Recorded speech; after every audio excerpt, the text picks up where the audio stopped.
Ladies and gentlemen, please take your seats and welcome the moderator of the next session, Sofiia Shevchuk.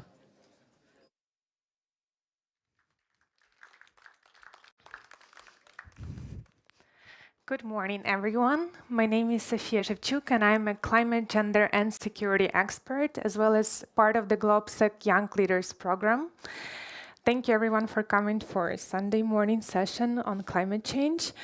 And it's my pleasure to introduce the speakers who are going to join me for the panel named COP29, Green Horizons Navigating Climate Change.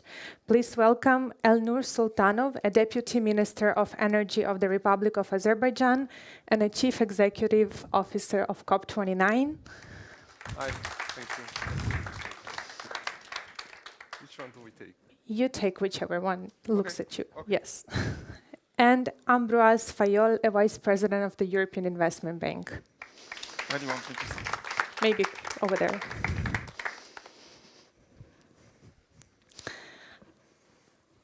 Thank you, everyone, again for joining us today. And before we start with the panel, I would like all of you to, I hope by now you're familiar with Slido on your app. I would like to start with the question to actually get to know what are your expectations and what do you know already about COP29 and climate change.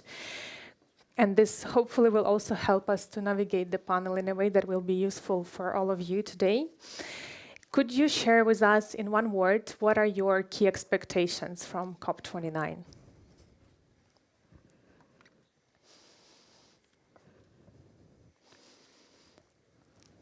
I'm gonna give you around 1-2 minutes.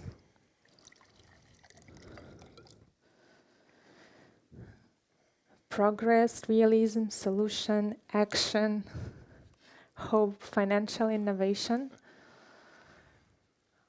oil lobby.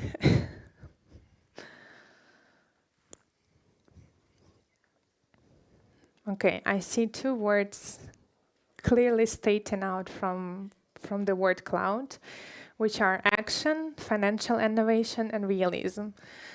Surprisingly, those exactly will be the things we will be discussing at the panel. So it's similar to the questions that we have prepared. And I would like to start with Mr. Soltanov. Following significant pledges made at previous COPs, right now we hope that COP29 is going to be an action COP, so following and transitioning from the expectations towards concrete actions. You as a host of COP29, what are your ambitions and expectations from COP29? How will you navigate also the countries to make sure that they move from pledges to tangible actions?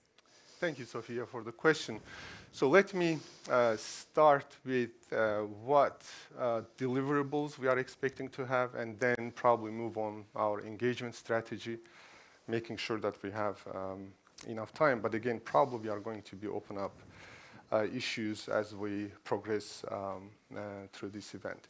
So regarding what deliverables we expect, of course, as you know very well, there are 2 major tracks, right? On negotiation track, which is really mandated events passed over to us by UNFCCC, which we are co-leading, right? So sometimes people think and feel that this is Azerbaijani event. It's an international event. It's by the United Nations.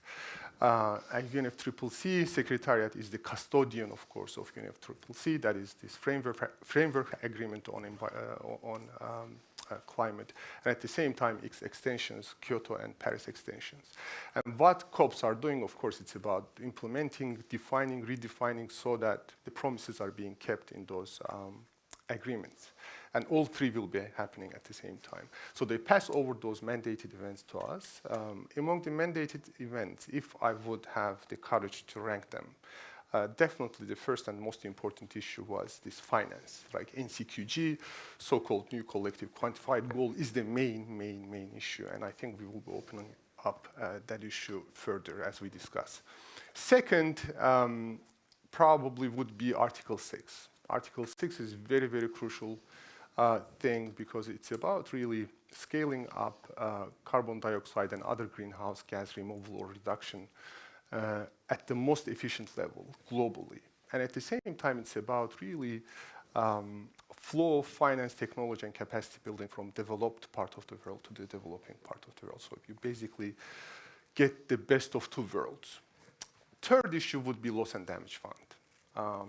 We got very close to that in COP28, but its full operationalization will be very crucial. And at the same time, on negotiation track, probably I would count about 4 work programs that are very, very important. So for instance, mitigation work program, global goal on adaptation, just transition work program, and the outcomes of global stocktake would be the main issues that we have. So if you move to action agenda items, because clever people say that, well, negotiations being negotiations, as you know, in COPs, you need consensus to make a decision, and getting consensus of all 198 or 195 parties is a very difficult and complex process. So clever people invented these action agenda items by COP presidencies. And we appreciate it very much because there at action agenda items, you don't have to have consensus. As long as you have 30, 40, 50 countries, corporations supporting a deal, then you can move on. Why? And the philosophy is, okay, negotiations are fine, but let's make some movement forward. Anything we do, any step we take is a gain for the international community. And it's also basically, I don't want to say this, but you also hedge, right, negotiation process by action agenda items. We have about 14 of them. I would say 14 plus 2 plus 2. 14 by the COP presidency team, of which I'm a part, and also 2 by our high-level champion. And high-level champion, as you know, is dealing with private sector mainly, but non-governmental sector. And also 2 by our youth climate champion. Please blink or do something if I am kind of extending too much my answer, but I will be finalizing it very soon. So among 14, of course, what we do at the action agenda items, we try to create a synergy between action agenda items and negotiated items. So about 3 of the issues out of 14 will be about finance. Mm-hmm. Back to the choices. Excellent choices, I think we have made. About 4.5 probably will be about energy issues, greening up and green transition. We have also, and I heard that you are from Ukraine, I think we have this cup truce idea, which we very much like. We will be making a call on everybody to stop and for a ceasefire during COP, just like in Olympics, because we think that even if 1 hour ceasefire is the case, that is good for us, because climate is really important. I think we are going to destroy the world if we continue the way we do.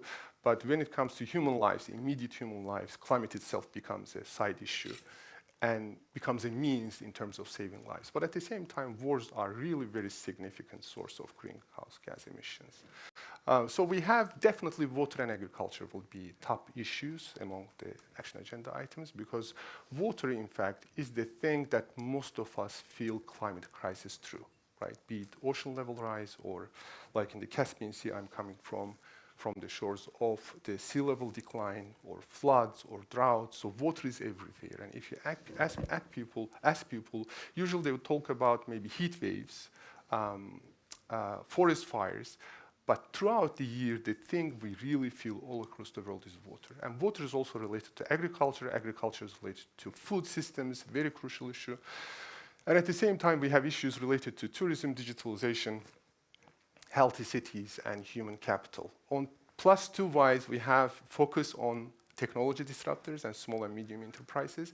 And also regarding youth climate champion, we have education for youth and children. Because to me, in fact, probably the last nails to the coffin of climate crisis will be dealt by the children that we have right now, not by us. We will be too old by that time. Very briefly about engagement strategy that we have. I think we are engaging the parties at all levels, at bilateral, trilateral, multilateral, intergovernmental level, be it, for instance, Troika with United Arab Emirates and Brazil, be it this bilateral relationship with Brazil, because they happen to be not just the host of the next COP, but also the host of G20, which will be very, very crucial in terms of outcomes of COP29, because their ministerials is something we are using to the full effect. And also, as you know, G20 itself will be on the 18th and 19th of November, which is just in the middle of the COP process, and the outcomes there will be very crucial. G7, platform is being used. Another troika that we have between United Arab Emirates, Azerbaijan, and Brazil is very significant in this regard. Also, we are engaging international organizations, be it the UN system organizations or organizations like International Energy Agency or IRENA. And we definitely also engage all the constituencies, about 9 categories of constituencies that we have in the UNFCCC system, because engagement and inclusivity is really what matters from indigenous communities and all that. And we basically, to finalize, are ready to use every means that is legitimate and legal to get the deliverables that we are shooting for. Thank you. I hear from you that there are a lot of ambitions to move actually from those pledges to concrete actions. And Mr. Fayolle, if I switch to you, so hopefully we will be transitioning into actions. And for that, we would need a lot of financial commitments. So from your side, as a representative of European Investment Bank, what are your role in making sure that the countries, the multilateral development banks, deliver to the financial commitments that will be needed for us to reach the climate targets? Many thanks for the invitation. Very pleased to be here for this session. Let me start by saying a few words about what EIB is, because I'm not sure everybody is completely familiar. EIB is a bank. It is a public bank, and it is a European public bank. Actually, it is the Bank of the European Union. What we do is to finance projects, to give guarantees, to do some advisory services, to help finance projects that have a European interest. And of course, the first European target today is that Europe has the ambition to become the first continent to be climate neutral by 2050. And for that to happen, we need a lot of investments. And that's what we do. We have transformed, actually, over the last years, the EIB from being the Bank of the European Union to become the Climate Bank of the European Union. Doesn't mean that what we do is only on climate projects. For example, here, my colleague Robert de Groot was here to discuss how we support investments in the defense industry. But it means that what we do is primarily to support climate projects. And just to give you one figure, last year, 60% of what we have done was in climate and environment projects. That means around 44 billion euros of investment. So we are a big bank, active mostly in Europe, but also a bit outside Europe. And if I can give you 3 examples to show what we do. We are very active in the sector of innovation related to climate, because we know that if we want to make a lot of progress, we need to have innovation.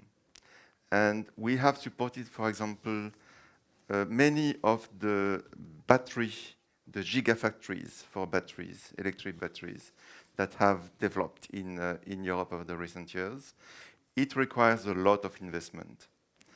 And it is a very risky business. And this is why you need public institutions. So that's the first thing that we try to do. We could do the same on, we could say the same on hydrogen. We do a lot of support to innovation. The second thing we do is we try to, and there is a word that I find not necessarily easy to understand. It's called the just transition. We need to help those regions, those populations that will suffer from transitioning from, for example, from coal to renewable energy, to help these regions, these populations with upskilling, with reskilling, with making more investment in public transportation, these kind of things that we are doing actually in many countries in Central and Eastern Europe. One project that I could mention is the project that we do in Eastern Germany, to help one of the region phasing out of the lignite coal. And the third thing that we do is we try to be innovative also in the way we finance projects. And for example, actually there are a lot, we are a big bank, but we don't have local presence. For that, to reach, for example, a lot of SMEs in their willingness to develop energy efficiency projects, what we do is we finance banks, for banks to finance SMEs. That's what we call intermediary lending. We do a lot of that in Europe, outside Europe, with the objective that it will help certain objectives that are important for the European Union. It can be energy efficiency, it can be renewable energy projects, it can be promotion of youth employment, it can be promotion of women entrepreneurship. So that's what matters for us in terms of financing. Outside Europe, what we try to do in terms of innovative financing is also develop projects like we do in Barbados, which is a debt swap for climate, which is a project where we are going to contribute with the Inter-American Development Bank, another MDB, Multilateral Development Bank, to help the government buy back a bond that actually is very expensive. And with the savings that will happen thanks to this buyback, they will build a new plant for water and water treatment on the island that is absolutely needed if you want to adapt to climate change that is hitting a lot Barbados, like it is hitting a lot of what we call the small island development states. Thank you. And I want to come back to the financials still and discuss the real numbers here beyond the percentages. We also see that in the world we have a rise of economic competitiveness agenda and also across the EU countries after the elections. Has the EIB strategic outlook changed? Because you mentioned the number of 60%, and I'm sure you're doing your utmost best. But if we are realistic, we would need $1 trillion at least by 2030 in order to meet all the climate commitments. So what are the concrete incentives? How do you collaborate with private sector, with other banks, as you mentioned, with other multilateral development banks? How do you incentivize them to prioritize climate finances? Let me start by saying the thing that I think it is extremely important that we don't see climate investments as at odds with competitiveness. And to me, many of the climate investments not only are needed, but actually are going to help future competitiveness. And that's why we are so active in innovative projects. Now, you ask what we do. And in terms of volume, yes, the needs are enormous. I always hesitate to give big figures in terms of needs because, you know, then you give the feeling that, okay, let's give up. It's, I prefer to show what we do and what we do more. And actually, for example, in Europe, after the Russian invasion of Ukraine, a decision has been taken by the European leaders to do what we call an initiative, Repower EU, to speed up investments in renewable energy and energy efficiency, because we want to be independent in terms of electricity production as quickly as possible. And we want to be less dependent on Russian gas. And this is also a way to be competitive. If you can, the same thing that has been put in place with the European Commission for critical raw materials, for example. Now, back to your question and figures. We have 3 objectives, 2 quantitative, 1 qualitative, that we are going to review next year, because the roadmap that we have approved ends in 2025. The first objective is that at least 50% of what we do has to be in climate and environment projects by 2025. And as I said, already last year we were at 60.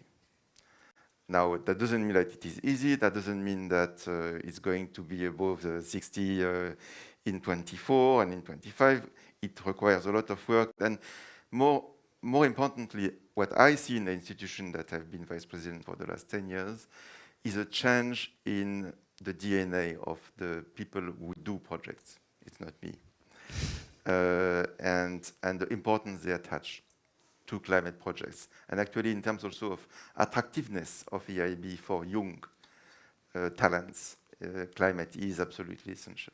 So we need to do at least 50% of our projects in climate. We'll never do 100%. There are other priorities in Europe. I say defense, but also health is a very big priority for us. So the second priority is that by ourselves, we are never going to be enough. What we need to do is to help attract other investors on projects that we finance. And that's what we call the crowding in. And we have an objective of $1 trillion of investments that will be mobilized by our investment by 2030. So it means in the decade, what we call the critical decade, 2020, 2030. So it means around 100 billion euros of investment per year. We are well on track.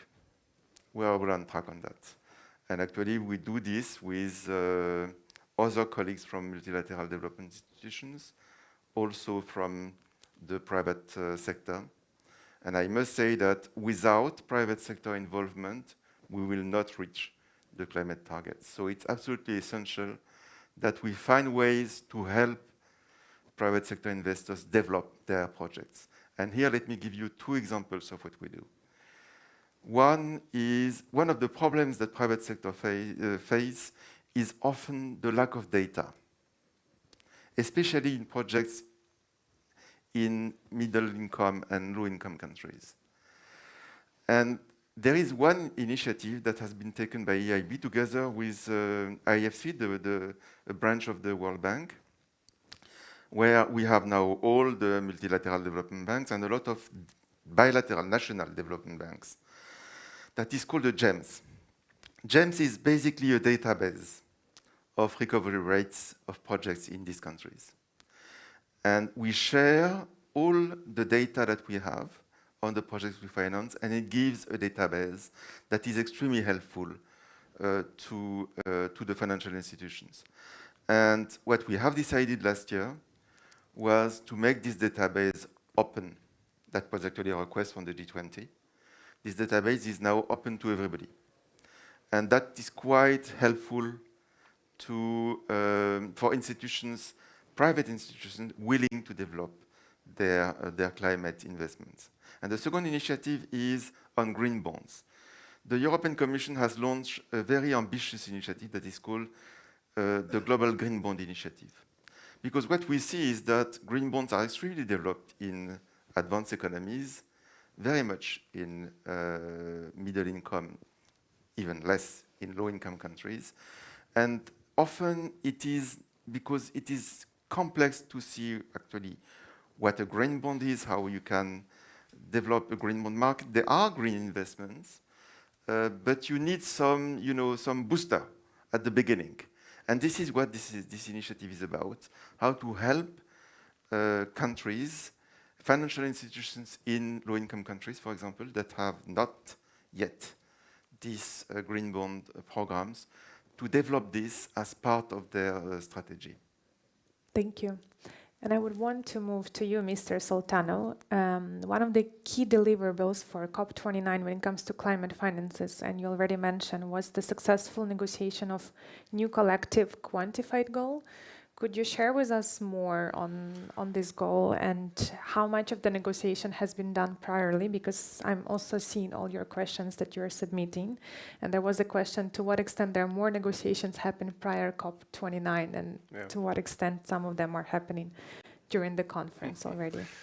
Yeah, so NCQG is about this new climate finance goal. As you know, in 2009, there was this agreement about 100 billion to be achieved by 2020. There are different views about whether it has been achieved or not. OECD claims in 2022 we reached 100 billion. Not everybody agrees because there are definitional issues. But for us, really, finance is the backbone of the Paris Agreement. Because what COP28 showed was this global stocktake for the first time expectedly told us about the reality. And reality is we are not on course to end this crisis, right? Because the Paris Agreement talks about remaining well below 2 degrees and pursuing efforts for 1.5. We are overshooting right now. That probably the way, if we continue the way we do, we are going to 2.8 to 3.2 degrees by 2100. So we need to course correction. So this is the idea that came out of the global stocktake. And at the same time, what do you do? So you need to ramp up your action, climate action. But climate action is basically expressed in climate action plans. And we are talking about documents. NDC, Nationally Determined Contributions, are coming probably on top of them. Also LTSs, long-term strategies, but also NAPs, right? National Adaptation Plans, and BTRs that give you transparency about what is going on, what everybody is doing, because trust and transparency is becoming a very big issue. But at the same time, what I'm trying to say, so reality is grim. You need ramped up action. But what makes us move from reality to ramped up action is really so-called means of implementation that Paris Agreement calls them. And there are 3 means of implementation: finance, technology, and capacity building. And of course, money is the most important all the time. So if you take out finance, then the entire architecture of global climate negotiations and action really collapses. So for us, therefore, Baku will be make or break COP, very significant one. And also when you look at UNFCCC, not maybe Kyoto, but also Paris Agreement, what makes collectivity or what keeps this collective environment is really finance. It ties the situation together because it's developing and developed world dichotomy that we have. What brings them together is this very weird relationship between level of development and your capability of tackling climate crisis. But somehow the countries that are developed and therefore have the means to tackle climate crisis are the countries that developed by emitting a lot of greenhouse gases to the atmosphere, right? And then there comes the issue of equity and fairness, because there are countries like small island developing countries, as you mentioned, who contribute less than 1% to global greenhouse gas emissions, but they have the danger of losing their entire countries. Or African continent that contributes less than 4%, but most of the climate vulnerable countries are there. So, right? But finance makes them come together, and therefore collectivity, to make sure that we have collective and bold action, finance is crucial. And without collective and bold action, situation is gone. So NCQG for us is this. And as you mentioned, there are different calculations, and one of the most reliable tells us that developing countries need about $2.4 trillion till 2030, annually speaking, and about 1 trillion of that should be coming from outside sources. So what we are doing right now, when we had discussions, especially Bonn Climate Conference was very crucial. As you know, it's referred to as mini-COP. It happened in June. Regarding NCQG, there wasn't much development, to be honest with you. Yes, we had about 60-something long page draft document. It went down to 30-something page long document. It was shortened about twice. But at the same time, that shortened version is not about landing zones. It's not about consensus. More than that, it was really expression of different views about what this issue should be. And there was no number, by the way, because although we call it a quantified goal, as we work on this issue, we understand that quality of it will be as important, because sometimes two different sides come up with the same number, but the qualifications they attach to the same number is so different, then you say that, okay, it's about as much about quality as it's about quantum. I don't know whether we are going to be able to increase it twofold, threefold, fivefold, tenfold. That qualifiers that are attached will be as important. And we are very careful not to go beyond this framework of UNFCCC and Paris Agreement, because sometimes new definitions certain parties are bringing to the table, it really shakes the foundation. So it creates, in a sense, constitutional crisis, if you like, right? So we don't want to do that. We are not ready for another climate agreement. So we need to stay within that. But to achieve that will be very important. We are pushing every side, every party in that direction, because of that, we actually organized a retreat in Azerbaijan. We took the negotiators to the beautiful corner of Azerbaijan, fed them beautiful, great Azerbaijani food, so that we could bring them together. And to be honest with you, with NCQG, together with NCQG, we pay almost as much attention to Article 6, because Article 6 is also essentially about finance, flow of finance from one part of the world to the other part of the world. We also are going to utilize ANGA meetings on the sidelines of ANGA. We will be present. We have been to London Climate Week, New York Climate Week for us will be very important. G7 was important, but G20 ministerial will be as important.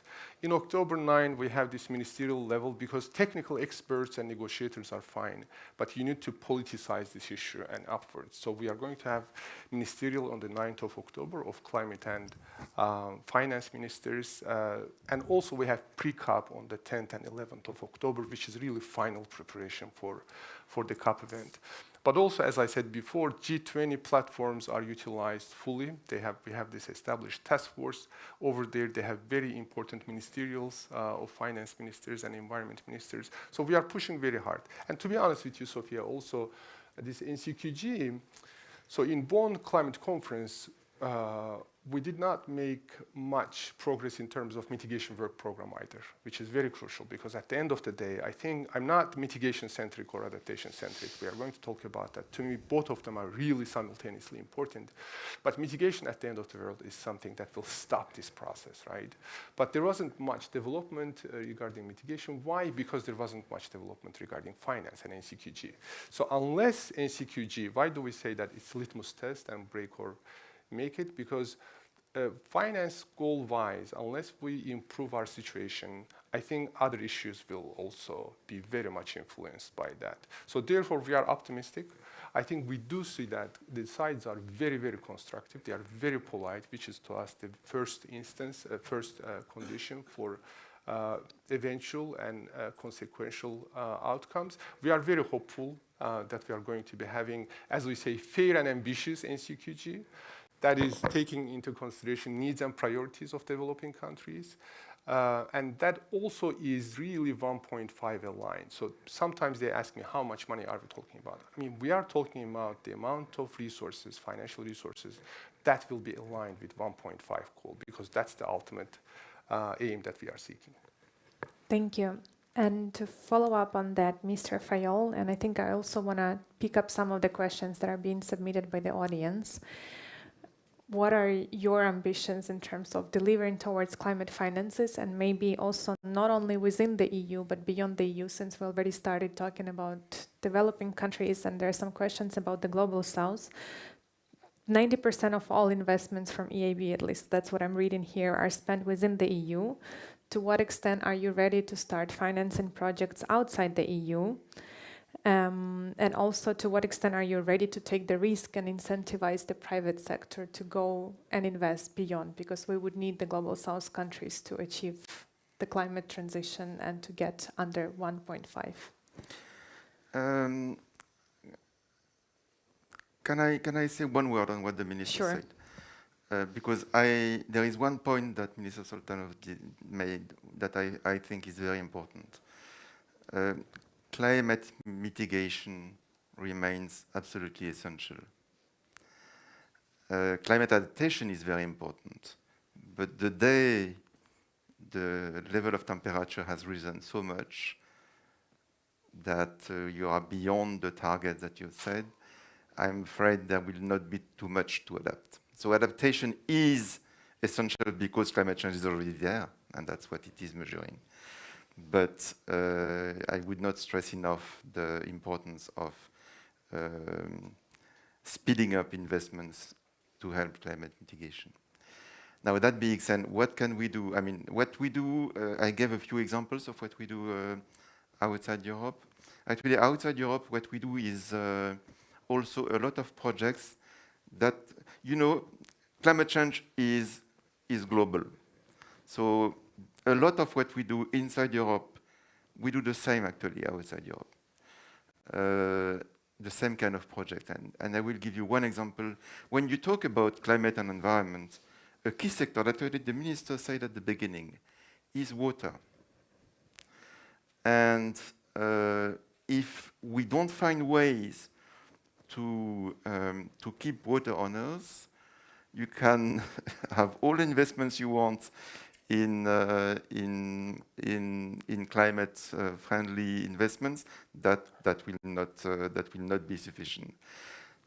In Jordan, there is a big project that we are now implementing that is putting in place a pipeline of water from Aqaba to Amman, the capital of Jordan. And that is using seawater from Aqaba that we are basically treating. You take the salt off. There is a plant over there that is actually functioning with green electricity, with solar panels. And that will bring you through a pipeline to the city of Amman that is short of water. These kind of projects are actually having a huge adaptation part because you are adapting to. But this is even more important, projects that are going to help the population of a country like Jordan live in better conditions thanks to the support of, we are not at all alone in this project, it's a big project. This is the kind of things that we try to do. We have created a branch of EIB that is dedicated to specific projects outside of Europe, and we think that's going to help us meet the problems that promoters of projects, that authorities are meeting outside of Europe. One last word. What we try to help also in is to help with technical assistance, capacity building. We have a huge experience. We are a bank of engineers. We have a huge experience also of the mistakes that we have made in other projects. And that we try to help also not to replicate those mistakes in other geographies or in other projects. So we try to help the most we can, and we try to do that with our fellow partners from the multilateral development banks and other development institutions, because the worst would be that we are competing. Actually, no, we are cooperating among ourselves. Thank you. And since we're almost running out of time, if there is anyone who still has a question, please do submit them. I would ask you about the access to finances, because you both mentioned mitigation, adaptation, you mentioned the loss and damage fund. And the question will be to both of you, the same one. To what extent, or what can we do in order to make sure that those who are suffering the most and those who are the most vulnerable, that they get access to these finances? Because we talk about trillions, millions, billions of euros, but those who suffer the most, they continue suffering and they do not get access to that money. So I understand you sit quite high level, but maybe there is an extent to what you as CEO of COP29 and you as representative of a big bank could do to make sure that those who are in need, they will get the access to the money. I'll start with you, Mr. Soltanov. Yeah, I think we are back to the question of mitigation and adaptation one more time. And I totally agree that when we talk about, for instance, that, oh my God, the world could be destroyed, I don't know, by 2100. The world is already destroyed for certain communities right now. Right. So when you go to small island developing countries, when you go to coastal communities in Pakistan, when you go to mountain communities and you talk about this, what could happen 50 years from now, they are surprised. Their world is already almost gone, right? So therefore, adaptation is very important, but adaptation is not just about throwing money to a problem. It's about climate resilient development. How do we make sure that they are developing their economies in a way that will withstand these continuous onslaught of the climate crisis that we ourselves generated? So in that sense, and as you know, I mean, some other numbers, there was great agreement in COP28 about going beyond doubling the climate adaptation funds that we have, that we agreed at COP26. Currently, we estimate that the adaptation amount is, so there's a disbalance in terms of climate finance vis-a-vis adaptation and mitigation. We have about $21 billion probably going in the direction of adaptation, but estimates show that by 2030, each year we need about $300 billion. And especially, again, we are talking about LDCs, which is also reflected in the Paris Agreement, and small island developing countries, African countries, and the countries that did not much in terms of the crisis, right, historically and currently, but are really suffering the most. So this is not even functional issue in terms of keeping this collectivity alive, because those countries will leave this collective action unless they really start receiving things, in a sense, compensation. But again, I want to one more time emphasize that more than compensation, this should be about climate resilient development. So this is very, very crucial, I think, moral responsibility that we have, but also functional responsibility, as I said, in order to keep this collectivity alive. In that sense, loss and damage, conceptually speaking, is different. Like Paris Agreement would tell you that it's conceptually different than adaptation per se, but it's also talking to the same sensitivities that we have. And we, as you know, gathered around less than $1 billion during COP28, and it went very close to getting operationalized, but it's not happening. So we attach a lot of importance, as I said, like if we rank then loss and damage fund for us, and it's full operationalization, and so that it starts delivering and dispersing money. And also it has sustainable base. I mean, you cannot solve these problems with about $700 to $800 million, will be one of the crucial goals that we have. The third board meeting of the Loss and Damage Fund actually will be in Baku this September. And we expect, and we are pushing, and we are galvanizing our parties and non-party stakeholders in order for us really to make sure that it's operational. So we are moving in that direction very fast. And for us, again, we don't prioritize really between mitigation and adaptation. And definitely we look at it as in a sustainable development of the economies for long-term onslaught of the climate crisis. Thank you. Mr. Fayolle. On my side, I would say two things, and we are not part of the negotiation, so very much interested in the success of those negotiations. But this is the European Commission who is negotiating for the European Union. I would say two things. One, there was a very interesting summit in Antigua in the summer. Where small island and development states met to discuss their problematics, and actually you see how much support they need, not only financially but also in terms of technical assistance, support, etc. And there is one example that I would give you where we have decided that probably this is a country that has not the capacity to borrow, but still we are going to help them in assessing projects and how they can just survive, because this is in some countries in the Pacific the situation. In Kiribati, where they will probably need to move the population from one island to another one, where they are thinking of, could we develop a port activity in another place where it is now, etc. These kind of things we can help with technical assistance support. We can do that because of the specificities of the country, because also of the importance for European Union of the Pacific Island. But clearly we need to find ways to make sure that those countries that have less financial means or more budgetary constraints, they can have this, what we call the blending. So you mix grants and lending resources. We can thanks to our AAA rating, we can lend at very cheap rates. That combined with grants from donors or the European Union that can help to make acceptable conditions.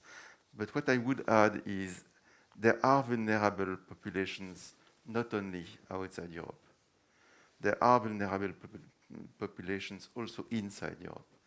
And that's why we stress a lot the support to regions that have more to do to decarbonize, to move to the green transition. And that means more projects to be financed, more support to upskill people. That, to me, is absolutely essential. Thank you. I see we are almost running out of time, and I would want to finish it on a hope message. So I would ask my speakers to, if you could, one sentence of hope before COP29. So we have a lot of young people in the room, and I would want to leave it. I mean, there are a lot of complications, there are a lot of challenges, there are a lot of barriers, and we could talk about this more and more. But one message of hope to the audience when it comes to I think climate sensitivity started with the international civil society, right? So if you think of international community as composed of civil society, political entities, and economic entities, it started with civil society, especially scientific community, started to warn us about the problems that we have. And in 1992, we saw the joining of hands of political community with international societal organizations, right? So what we have is international society and civil society and state systems, international sovereign state system joined hands. To me, the crucial point about our age is that the third force, the economic force, market forces are also coming to join hands. And this is the most crucial issue. Because usually you have civil society and political system to push forward because market forces are not there. I mean, yes, in many cases, I think greening up is becoming competitive, but not everywhere, and everybody could be benefiting from that. So the push of civil society and state system is important to make sure that marginal difference in terms of competitiveness is compensated, and the coming of market forces is speeded up. Because as soon as they come, I think we can leave the train, and it will be just moving forward to solve this problem. Otherwise, we are in deep trouble because I agree when we talk about finance, public finance, it's only there to unlock the private finance because public finance cannot solve the problem alone. So in that process, I really do believe that we need realism. I definitely agree with action and finance. And realism is definitely important, but also I think importance of idealism. I think this is really about, I was talking to you, I mean, sometimes we say that it's kind of cheesy to talk about saving the world, but you understand that this is about the world, and I cannot emphasize enough of innovative ways of making sure that this, again, market forces are joining us as soon as we can bring that about. And to us, therefore, the involvement of youth and the involvement of children will be very, very crucial. As I said before, to me, we are starting the process. We are lagging behind, but we are trying to catch up. But we are very much willing to pass over the banner to young minds and creative minds, as I said before, to put the last nail on the coffin of climate crisis. Thank you. Mr. Fayolle, one sentence, because I think people are craving some coffee here. Yes, one sentence, because the minister was very precise. What makes you optimistic? We have set very ambitious targets for us. What we see is we are ahead of what we expected to be today. And this is what I see in many institutions, many financial institutions. That makes me optimistic. Thank you. Thank you very much. And please join me in applauding the speakers for sharing their time and expertise with us. As already mentioned, right now we will have a short coffee break, but please be back to the room at 11 for the chat about facing terrorism in African. Thank you.